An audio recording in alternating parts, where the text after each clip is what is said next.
Okay, so one of the things you're going to see on job descriptions all over the place or on job postings is DOM traversal.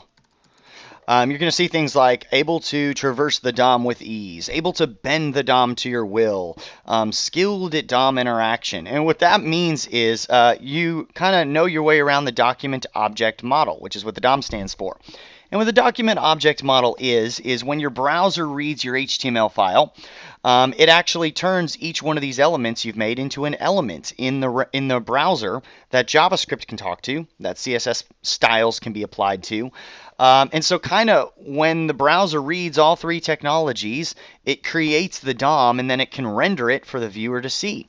And so when you interact with JavaScript, you're not actually interacting with your HTML code, you're interacting with what the browser built from your HTML code. You're interacting with the DOM. So when you see things like that in job descriptions, they're looking for, can you easily find specific and sometimes complicated things out of the DOM and work with them? And that's where jQuery really shines. It is actually primarily a DOM traversal library. It's made to do things that would normally be very complex with JavaScript alone. It makes them very easy. So let's get into DOM traversal with jQuery. I'm actually going to start over here with the console because it makes it a little easier. We know that you can go LI and find all the LI elements. There you go. That found all my LI elements on the page. A cool thing you can do is you can go first, and that's going to find your first one on the page. And then you can go last, and that's going to find the last one on the page, which is not actually the last one in my list. It's the last one on the entire page, which is this LI, which is inside of another LI. So let's say I can actually go first, and I can hide it.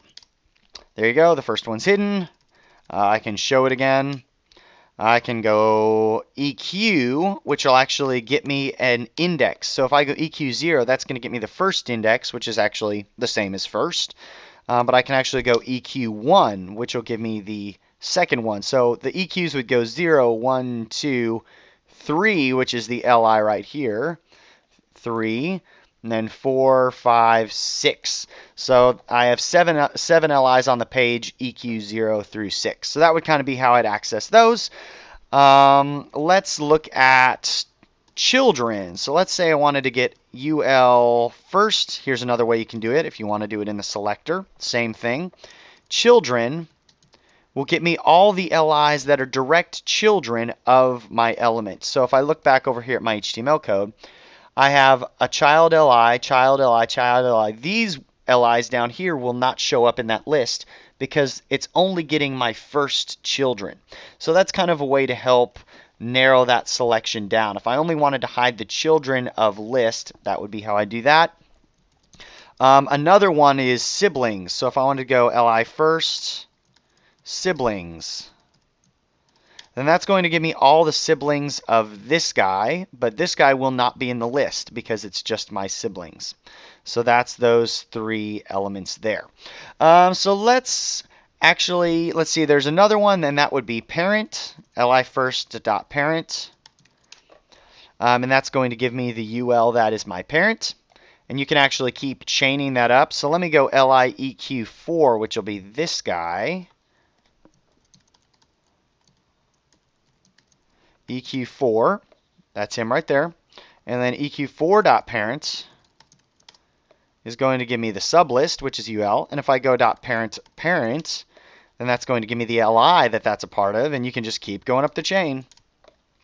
And that's going to give me the list. Another thing I can do is go parent parent prev.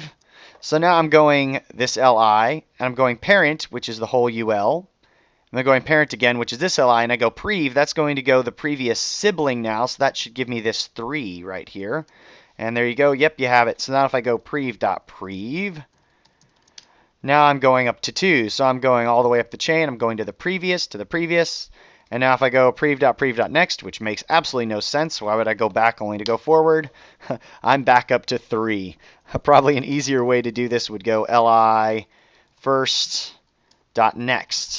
which is going to give me the same as EQ1. So that's kind of how you start moving around things. Let me show you a couple use cases of how you could do stuff like this. I'm going to go LI on, click.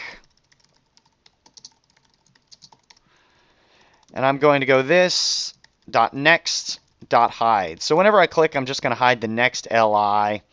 So I'm going to click on you, and number 2 is gone. And now I'm going to click on you, and number 4 is gone. If I click on you, nothing happens because number 2 still exists. It's just hidden. So if I were to actually go next.remove, I could actually keep doing this over and over again. There you go. So that's kind of how that works. Another thing that I could do is I could hide all the siblings. I'll just remove them. Why not? Why make them go away when you can make them gone forever? So now whichever one you click on is the one that's going to say, you notice this one's blue. It's because it has a class of special. I made this simple rule that anything with special gets blue. So what I could actually do is I could make all my siblings have a class of special. Whenever you click on something, which so now I didn't become special, but all my siblings became special. And what I could actually do is make sure that my class special gets removed if I do have it. So that way, there you go. Now, whatever I click on, all my siblings will get the special class, but I won't have the special class. What's another thing you could do? I could actually go parent and add the special class to my parent. So now when I click on this, the parent gets a special class, so everybody within it gets it. So that's kind of another thing that you can do. I can also go closest. I don't think I did closest yet. And then closest, you have to give it something. So I'm going to go .list. So it's going to go up the chain till it finds something with a class of list. So basically, no matter what LI I click on, it's going to go all the way up the chain. Are you a list? Are you a list? Oh, you're a list. And so then I'm going to add the class to that. So now I can click here, and it goes all the way up, add special to the entire thing. Let's see. I'll give you a couple more examples before I leave you guys for now. You could do filter. So let's say whenever I click on list, I'm going to go u.list. I'm going to go filter. Filter is actually, so I'll go find. I'm going to go find all the LIs within my element. So whenever I click anywhere on this list, I'm going to find all the LIs within list. And I'm going to remove, add the class special. Same thing as I've been doing. So this should do just what we've been doing. There we go. But let's say I only actually want to add the class to the first LI of each one. I can do that guy. So only the first elements are going to get it now. The first element. I could also go filter special. And I'll actually do a remove here. Hope I'm not going too fast for you at this point.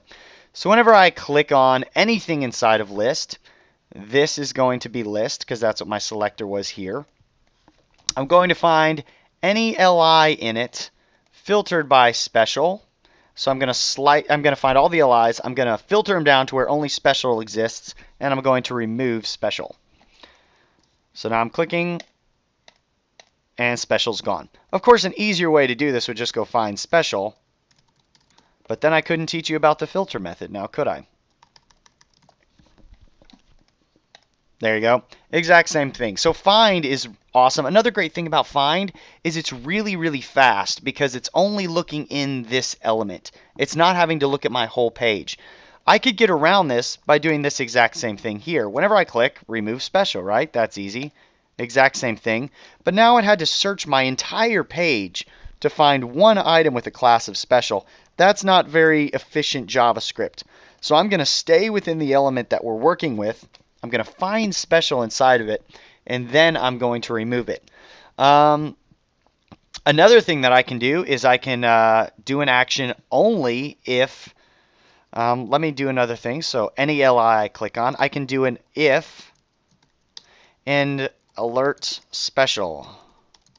So if it's a special one that I clicked on, I want to alert special. So of course we can do this. I mean, that's easy.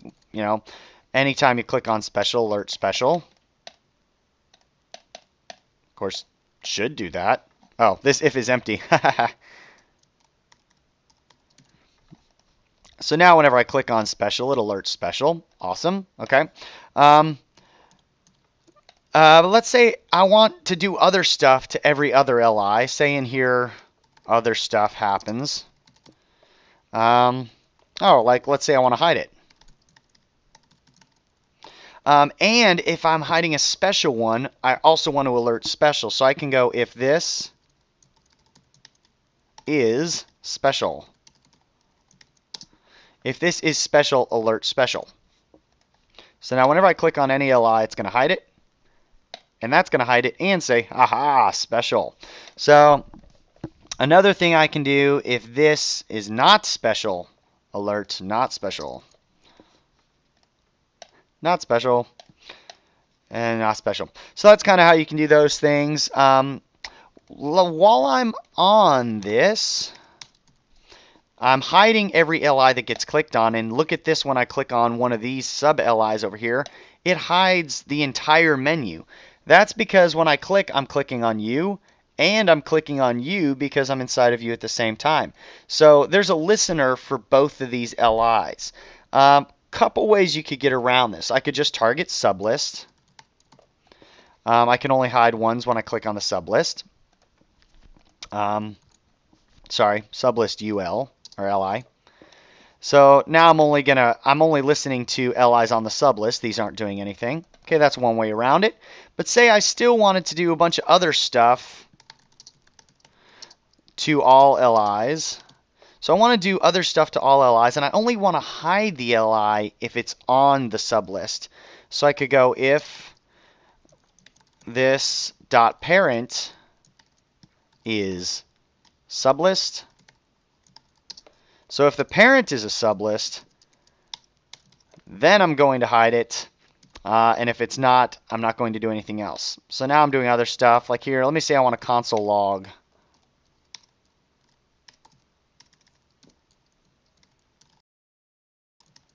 So now whenever I click on any LI, it's going to log down here that I did. Fix this. There we go. When I click on any LI, it's going to say clicked on LI. As you notice down there, that number keeps going up. And when I click on you, it's going to also log and it's going to hide. So that's kind of how we can do some smarter things like that. I think that just about covers it. I tried to go fast. For those of you guys that are a little more comfortable, you can get it and be done. And some of you guys may want to rewatch this video. But that's about it. I hope you enjoyed learning about DOM traversal with jQuery.